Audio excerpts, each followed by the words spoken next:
各位午安，歡迎大家參加仲裁調解服務研討會。今日下午嘅節目係向大家介紹香港仲裁同調解嘅服務。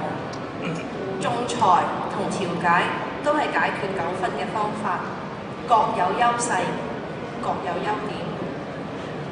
而家有請余柏立先生，香港調解會秘書，介紹下點樣以調解解決商業糾紛。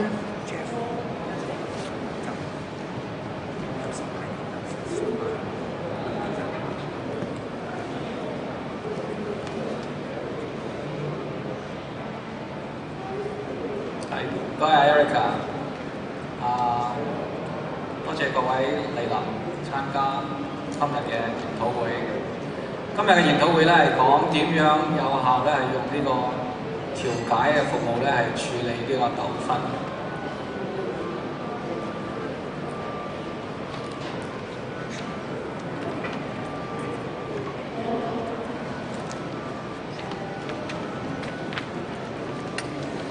咁我代表呢個香港調解會咧，就同大家分享一下咧，我哋睇到調解有咩好處咧？我哋講以和為貴啦，邁向雙贏，就用調解嚟解決呢個商業糾紛嘅。大家都係中小企嘅代表啦，經常咧可能會碰到有商業嘅糾紛。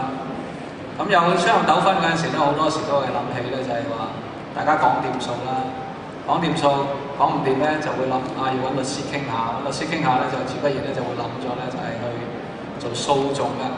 咁今日咧我哋嘅 seminar 咧主題咧就係講喺訴訟以外咧，仲有調解越嚟越受歡迎嘅一種解決商業糾紛嘅一種方法。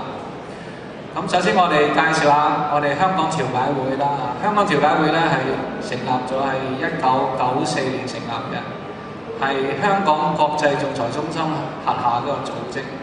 香港國際仲裁中心嘅英文咧叫做 Hong Kong International Arbitration Centre， 咁係有做仲裁嘅服務嘅。咁但係調解亦都係其中下邊一個組織。咁我哋係一個非官方、非牟利嘅組織。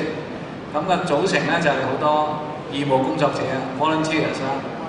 咁我哋咧就係共同有一個目標，就係想成立呢個組織咧，就係推廣用調解方法咧去解決糾紛啦。咁同埋咧就推動好多教育嘅 program 咧，就係去將調解嘅知識啦、調解嘅方法咧係講授俾市民啊、社會大眾。咁我哋都會係有諮詢嘅服務，政府有設立關於調解嘅政策咧，亦都會係我哋可以係提出我哋嘅專業嘅意見啦。咁亦都會促進咧同類型機構同埋其他專業團體嘅喺促進調解方面嘅合作。咁我哋亦都有就係出版咗一啲叫做調解嘅規則，係做一啲指引啦，就係指令引導，即係大家進行調解嗰陣時咧，有啲咩基本嘅規則咧可以係遵循嘅。咁呢個咧喺我哋嘅網頁嗰度咧亦都可以係隨便 download 落嚟嘅。何謂調解咧？調解咧係一個咧我哋叫自願性嘅非強制性嘅私下解決爭議嘅程序。咁大家成日會聽啦，即係有啲唔啱就可以大家講到啱。咁調解咧係一個更加係形式，即係一個好有結構嘅形式咧，就將佢做得更加有效率。但係都係一個自己傾嘅，就唔係強制性，唔係法院啊或者各方面咧係限定你一定要遵循嘅。咁係由一位受過訓練嘅中立人士，我哋叫調解員啦，就協助雙方咧直接對話啦，係達成一個協商嘅過程，係促進一個協議嘅。調解員咧係唔會咧係強行咧要求咧雙方爭議嘅雙方咧去解決嘅爭議，始終都係雙方係要自願性係進行呢個調解，進行呢個協商。咁調解員嘅作用咧係保持中立咧，係去喺適當嘅時候咧打破談判嘅僵局，鼓勵咧雙方咧就係繼續努力啦，係進行呢個協商咧，從事呢個調解咧，最後可以達到和解。我哋可以睇睇有一兩個案例啦，就係我哋香港調解會咧最近有經手做過嘅。咁第一單咧就係一個服飾批發商同一個製衣廠商嘅爭議。爭議嘅性質咧就係貨品嘅收費同埋合約嘅條款咧係大家有拗撬。咁嗰個銀碼咧係講緊係56萬港幣嘅。咁收到呢個案件咧就係8月中。咁我哋好快咧喺個星期度咧就委任咗一個調解員。咁而佢哋達成和解協議咧就係10月。咁前後咧都係唔需要2個月嘅時間。咁另外一個案例咧，又係最近嘅咧，就係一個銀行同埋佢嘅客戶。咁呢度咧就主要嘅爭拗咧就喺銀行服務嘅收費嗰度。咁但係牽涉到嗰個索償啊或者反訴請求金額嗰度咧就銀碼大好多啦，成8900幾萬。咁可能牽涉到存款啊或者啲投資嘅數目喺度。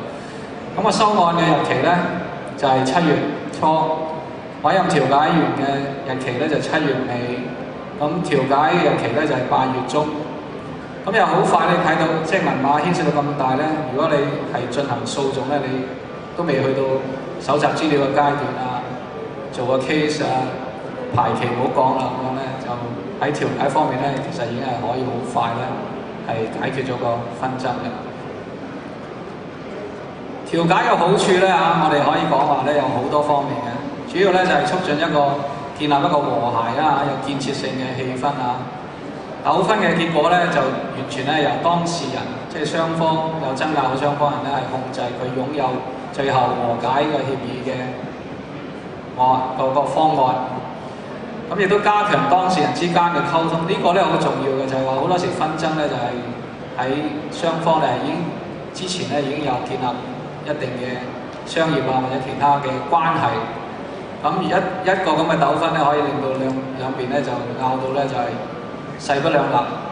咁但係咧，其實將雙方嘅長久以來嘅關係咧，其實係可以係一個用嚟做調解，達至到大家有協議一個共識嘅一個基礎嚟嘅。咁調解一般所需要嘅時間咧，就會比訴訟咧比較短啦。係如果講成本效益係非常高嘅，慳時間啦。亦都慳翻好多金錢嘅，因為相比訴訟咧請律師嗰度咧係好多嘅費用咧係節省好多。咁調解仲有一個基本嘅精神咧，就係個過程咧完全係保密嘅，只係局限咗係爭議嗰雙方同埋個調解員之間有一個保密嘅協議咧係簽咗先至會進行調解。所以調解嘅協議嘅內容咧係只係雙方咧係達至到協議之後咧，大家會遵守嘅，其中嘅條文咧唔需要公佈俾出邊嘅。當事人咧係用一個比較友好即係友善嘅方法協商，咁係好有效去解決糾紛啦。咁呢個解決方式咧，即係我哋講調解呢個過程咧就唔係強制性嘅。當然啦，當你雙方達至到協議，有呢個和解嘅協議咧係仍然有佢自己法律嘅約束性。就有呢個法律嘅效用嘅。咁但係調解本身係冇一個約束性，即係雙方可以隨意係參與或者係隨時我都係冇得同你傾啦，咁我用其他方法再解決。咁所以個彈性係非常好。